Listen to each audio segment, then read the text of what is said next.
I want to welcome you back to Real Love. We've had the opportunity to hear from others about what defines love.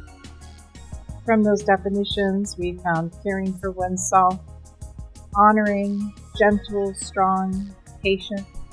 It enriches, it's not controlling, but flowing. It's also patient.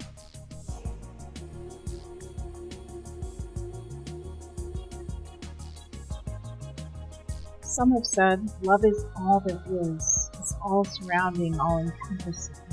It's in everything.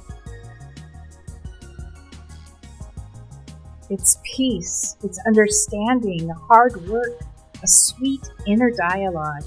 It's support and comfort, guidance, acceptance, forgiving. And love is me.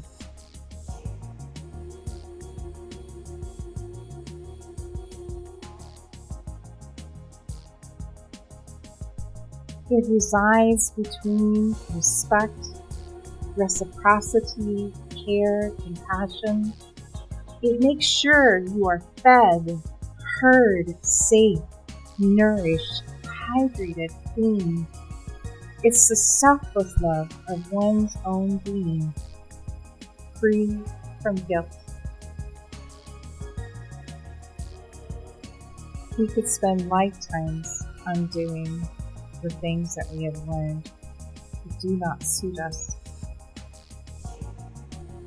Now that we've reviewed some of the things that we've learned from before, take this time to go over your list and the list of others, and take a look at what you're not giving yourself.